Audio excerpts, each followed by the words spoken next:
It is the most powerful tool that we can use in our relationships to shift them out of dysfunction and toxicity and into healthy relating. Before we begin, I'd like us to take a moment to name the intention behind this space. This is Codependency Alchemy, a space for people who are tired of overthinking their relationships or shrinking themselves to feel chosen. I'm Alyssa, and I do this work because I've lived it. I have not arrived at some destination of healed, nor will I ever claim to be. I am here for the journey, and I'm here to share that journey with you. At the heart of this work is my soul's mission to heal the mother wound, to be seen and witnessed in the things that we tend to hide from or reject. Over the last 4 seasons, this podcast has grown to one of the top 100 relationship shows, and we're just getting started. Before we begin, I have a favor to ask. Pause for just a second to make sure you're subscribed. If you're ready for honesty, more self-trust, and more peace in your relationships, then you're in the right place.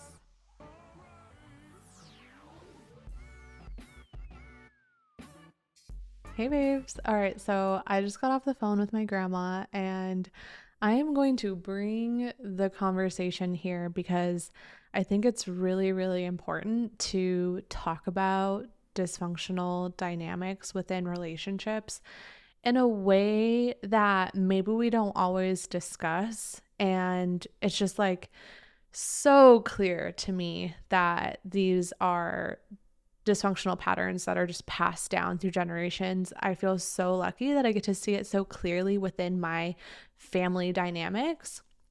But as I was sharing with my grandma a potential blind spot of hers, it just occurred to me that this is a blind spot for so many people, I think. It was a blind spot for me, that is for sure. And it's really the whole reason why I have this podcast, we have this community, is because these things we don't talk about in this way. And these patterns are socially glorified and celebrated in so many ways that we don't even look at them as dysfunctional. We look at them as loving and kind and caring, and it's what you do for people that you love.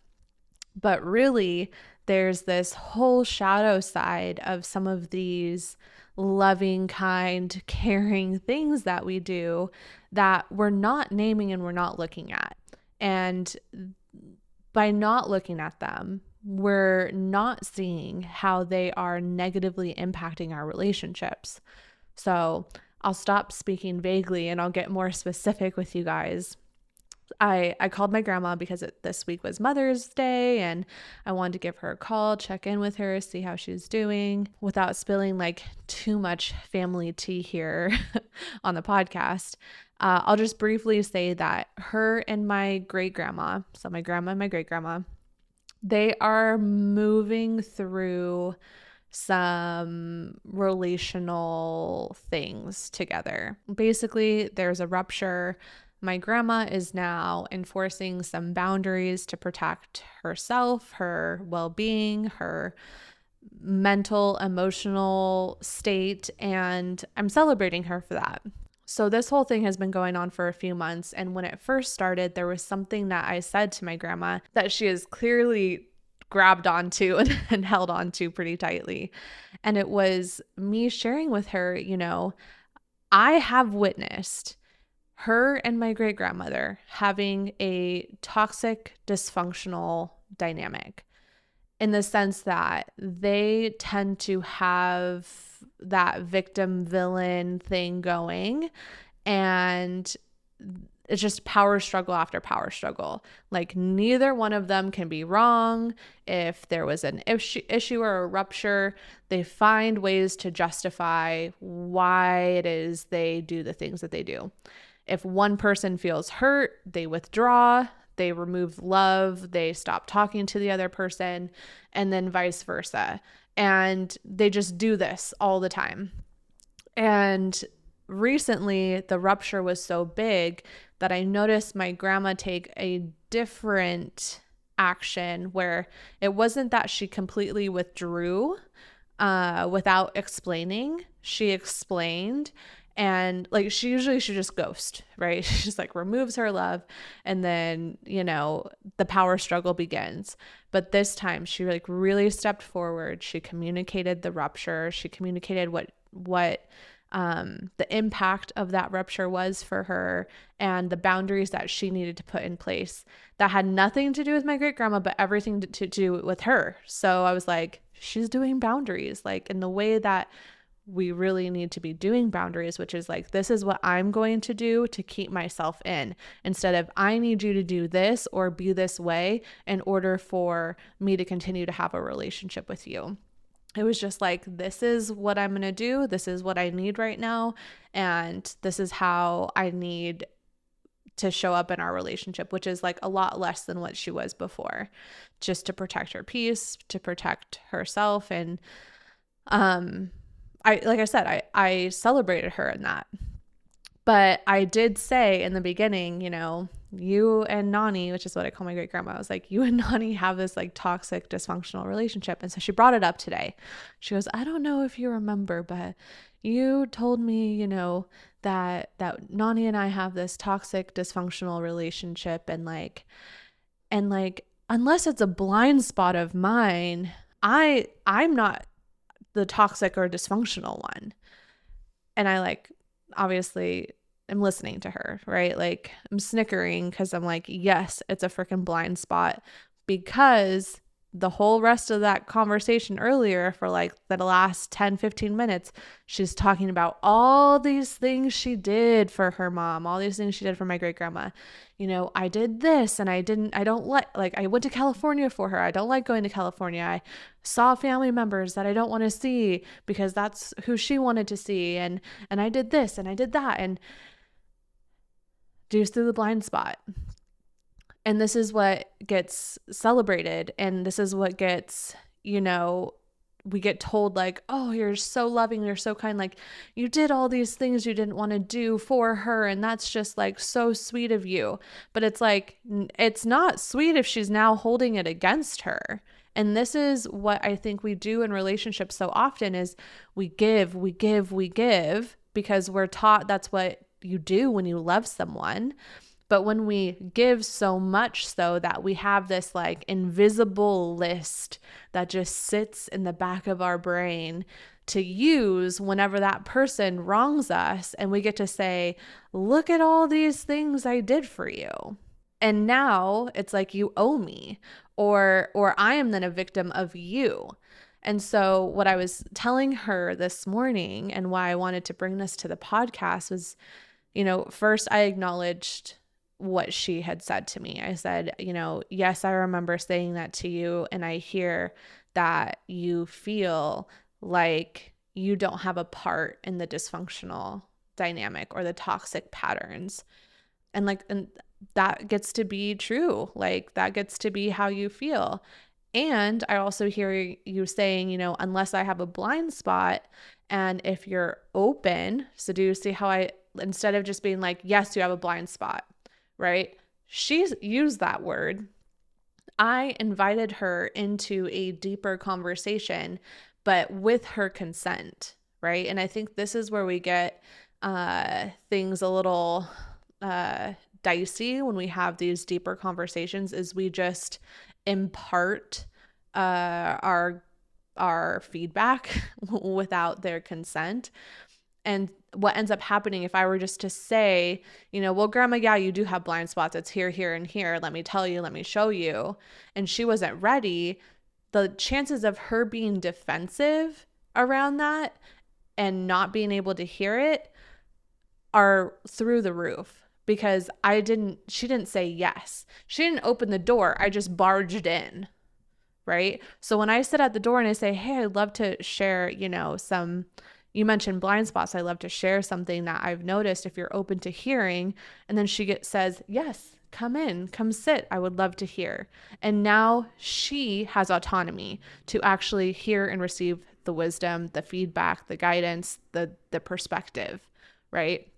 I'm telling you guys, this is not my first time telling you on the podcast, but I'm telling you, if you want to have a hard conversation, or you want to bring a perspective to someone that they might not have, if you don't ask for consent, that conversation is going nowhere. You probably already experience it all the freaking time. Asking for consent changes the whole freaking conversation. The whole freaking conversation. So I can ask for consent, right? That was a little side quest that we just did there. Ask for consent if you want to give someone a different perspective.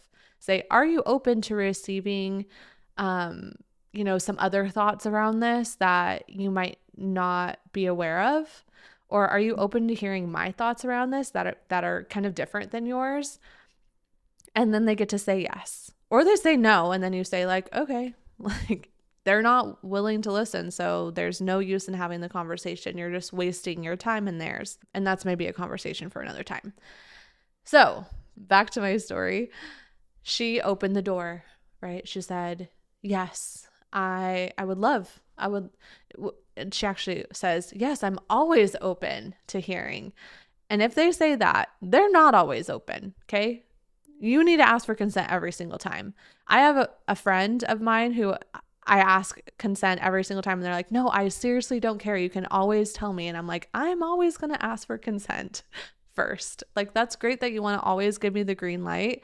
And I'm still going to try to practice as often as I can for consent, because I just think it's a really important practice across the board. I really want to dive deep into this tangent, apparently. Done with the side quest. So she says she's open to the conversation. And I said, you mentioned blind spots, and you're talking about a situation that is like the perfect example of a blind spot. My great grandma really wanted my grandma to have this information. I'm going to be vague just to like keep their privacy. She wanted my grandma to have certain information around something, and my grandma felt unsafe around knowing this information. She didn't want to know this information. And my great grandma pressed it. Okay. She was like, no, but like, what if I die? Like, what if something happens? Like, I need somebody to know this so they know like what to do. Right. And my grandma was like, I really don't want this information. And so my grandma was kind of talking to me on this phone call about how like, I didn't want to have that information, and she told me that I needed to have it if she dies, blah, blah, blah. And I was like, Grandma, this is the perfect example of a blind spot. Nani wanted you to have this information in order for her to feel safer, right? She wanted you to know this so that she could have some safe feelings around knowing that she's not the only one who knows this information. I'm sorry I'm being so vague, guys. My grandma did not want this information, did not want the burden that came with this information. My great grandma guilted her, if I die and no one has this, then what? So then my grandma folds. Okay. And so I'm telling my grandma in this conversation, Nani wanted to create safety for herself. And that safety was you knowing this information. You didn't feel safe knowing this information, but you did it anyways, thinking that this would be the loving or kind thing to do, right? Or because you just felt pressured and you wanted it to stop, right? Either way, you didn't do it from feeling safe doing it. You did it out of pressure. It was not aligned for you to say yes to this. Right. And so when I'm talking about you playing a role in the dysfunctional dynamic, sometimes that role doesn't look like what we think it looks like guilting or something like that. Like sometimes it looks like you doing a quote unquote nice thing, but it's not out of an autonomous, safe, full-bodied yes. And therefore it's a different kind of covert manipulation in the sense, I know people don't like the word manipulation, but like it's unconscious, right? Like I'm doing something, I'm overgiving, I'm self-sacrificing my safety to create safety for you. That isn't honest. And so what I was telling my grandma was, this is how I show up in my relationships too. Like, I think if I am this person or I do this for this person, it's kind, it's nice, it's loving. But oftentimes it was coming at the cost of my own peace, my own capacity. And then I have someone to blame. I get to like point the finger at them for why I feel exhausted or burnt out, when really I'm not taking responsibility for my yeses and my nos. I'm not taking responsibility for my boundaries, right? And so what my grandma is learning right now with my great grandma is boundaries. She has set a boundary for herself. She is adhering to that boundary. And what I was showing her was that like that was a moment where a boundary wasn't placed. And so, yes, does my great grandma have a role in the dysfunctional toxic dynamic? Yes, she guilted my grandma into doing something to help her feel safe, right? That's her part. My grandma can't do anything about my great grandma's part, right? I can't do anything about Justin's part. I can only take responsibility for my part. And so my grandma in that moment, she was, as I was telling her that, she was like, I see.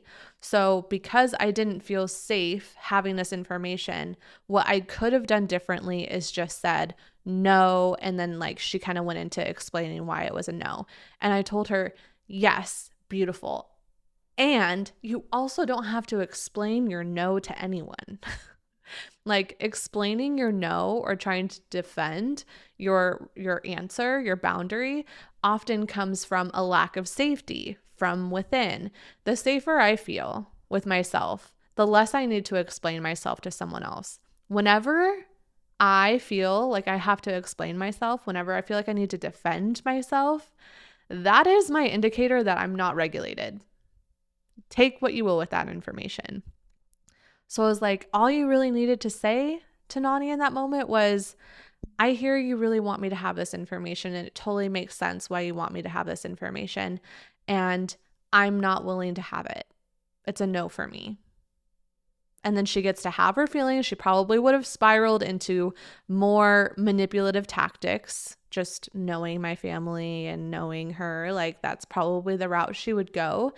And then my grandma would get to continue to assert boundaries. My answer is no. You really want me to have this information. I hear you. My answer is no. If you keep asking me, I'm going to have to leave.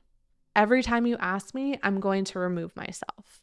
Like that's what it would end up being, which is hard, right? Like the enforcing of the boundary is really hard. It really, really is. I'm not going to downplay that. I'm not going to pretend like it isn't the most like excruciating thing ever. Enforcing a boundary is so fucking hard, but it is the most powerful tool that we can use in our relationships to shift them out of dysfunction and toxicity and into healthy relating. And you will learn that not every relationship is able or willing to meet you in that. That is also a very hard realization and really hard truth that we have to confront when we start setting boundaries. And this is something that can change over time. Like right now, Justin meets me in boundaries, but the reality is that at some point he might not. That might happen. Vice versa. Like he set so many boundaries with me because I am more of the safety seeker. Like I'm the one that has like a lot of codependency tendencies, right? Like, hi, have you met me? So when I'm dysregulated, I do a lot of external safety seeking, and he holds a lot of boundaries around that. Thank goodness. We love him for it. But at some point I might be like, I want someone to be dysfunctional with me. And I might do that. Like I did that when we broke up, right? I was like, if you're not going to be dysfunctional with me, I'm going to go find dysfunction somewhere else. I didn't consciously know that, but that's a possibility. And I don't want to break a bunch of your guys' brains, because as someone who like thrives around just like control, like wants control, wants to like know how something is going to play out. What I've learned the most is that we know fucking nothing. Like we know nothing. We can't predict anything. I can't know that this is going to be a forever thing. All I know is that I can show up for it today in presence, and I can hope that we continue to do this dance with each other. And I have to trust myself that I will know what to do if that changes. So with my grandma and my great grandma, to kind of circle it back, she is practicing boundaries and she's learning the other person on the other side where that person is able to meet her in her boundaries, right? Like, is she going to be able to rise to the occasion and meet her in a way that is as healthy, reciprocal, and, sovereign? Or is she going to continue to do victim villain and live in that paradigm? And the unfortunate thing in this moment is that that's kind of what she's choosing. It's not kind of what she's choosing, it's what she's choosing. But I am noticing her having my great grandma. I am noticing my great grandma have more different kinds of conversations with me, at least. And the boundaries are working, right? Like, this is what I was telling my grandma too. When we assert boundaries and we remove ourselves from the lives of people who we love and care about, out of respect and love for a healthy relationship with that person where there wasn't one, is that person then has to feel what a life void of you feels like. Am I making sense here? I feel like I kind of went all over the place. I'm going to try to like make this a little more cohesive. I talk about this a lot with breakups, but I think it still stands in this familial dynamic that I'm talking about. Like when you break up with someone, let's say, and that breakup involves a conversation where it's like, okay, let's work on ourselves and then let's see. And after a few months, we like reconnect and see if it's, see if we can make things work. When we put this idea of a future with that person, we don't actually have to feel the void of them not being in our life because we're going to reconnect in a few months, right? So you don't actually have to feel the impact of that person not being in your life. And what I was telling my grandma was like, when Justin and I broke up, we didn't have that conversation. We didn't say, let's go work on ourselves and let's check in a few months and see. It was just, hey, I want this and you want that. And both of those paths are valid and we deserve them.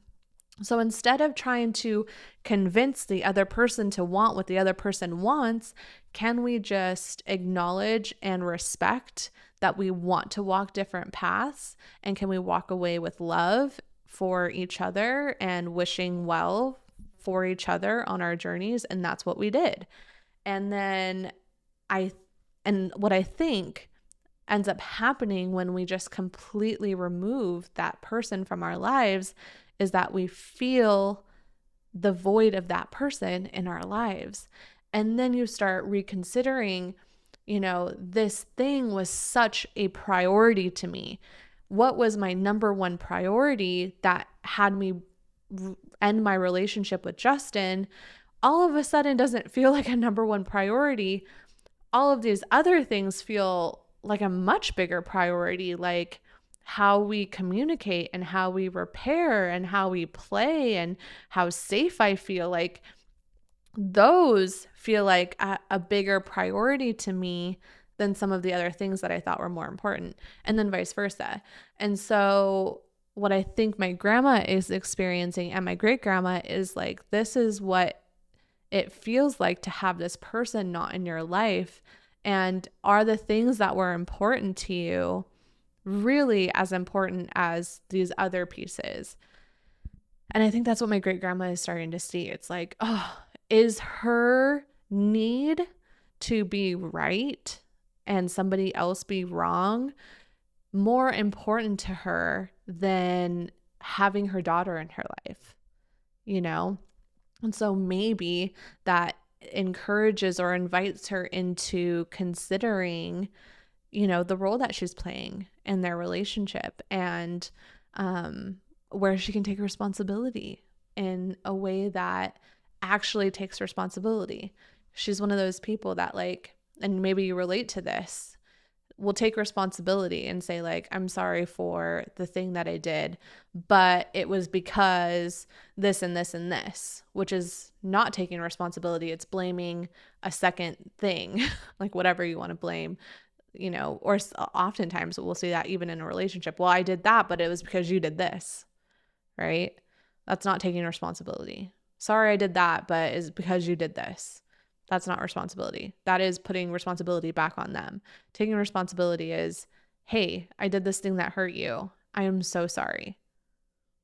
You don't deserve that. You deserve to feel seen, heard, validated, loved. And I appreciate you. And thank you for sharing that this hurt you. I'm so sorry. Notice I didn't say, I'm so sorry. I didn't know that was going to hurt you. That wasn't my intention. Again, invalidating.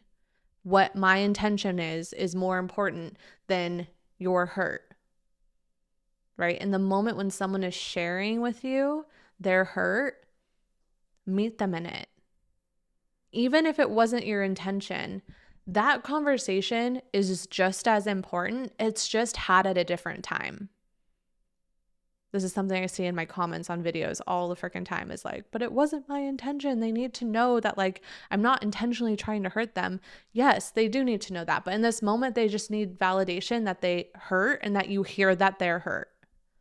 They just want to be seen and validated just like you do. Like, we want people to see and validate us, but we don't even realize how much we don't see and validate other people's experiences. So just see and validate them. And then later, at a neutral time, after that moment has passed, you get to say, I was really thinking about that situation that hurt you. And, my intention was to whatever the intention was.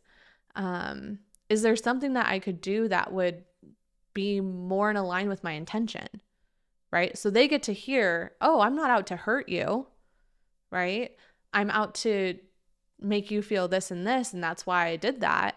But now I hear that that's not how you received it. What would be something that I could do that would help you receive what my actual intention was, right? Now we're kind of getting into repairs and conversations like that, but I think they're really important because I just see the opportunities within my family that could happen. But again, it's not my responsibility. My responsibility is to meet them, hear them in their shares, witness them, learn from them.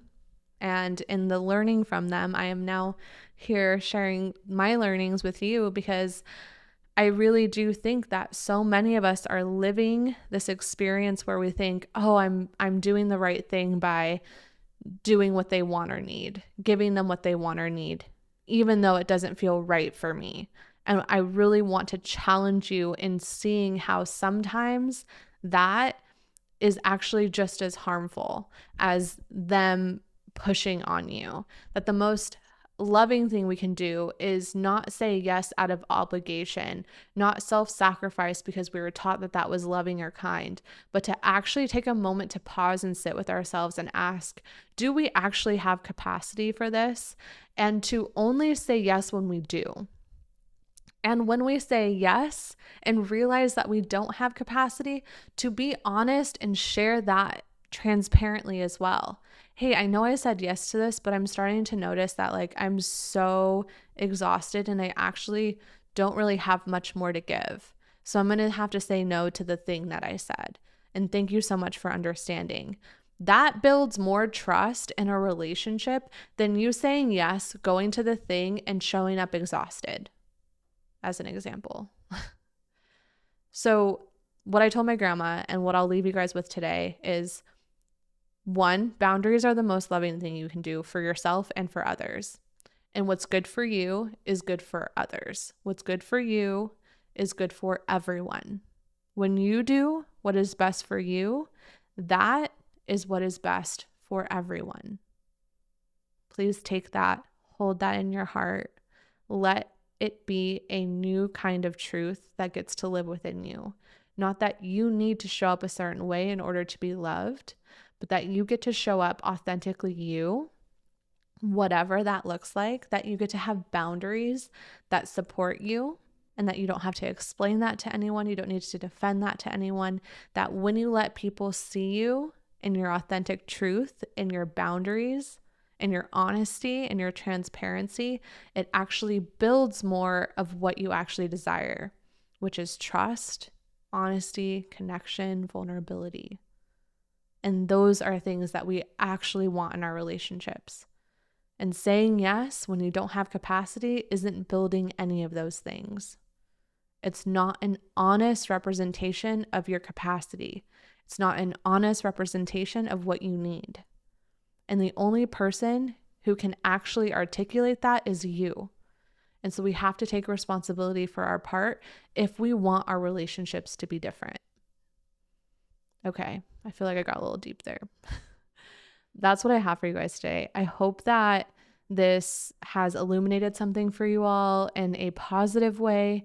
May what is for you land in your body, in your cells, in your bones. Anything that is not for you, please let it wash off of you like water.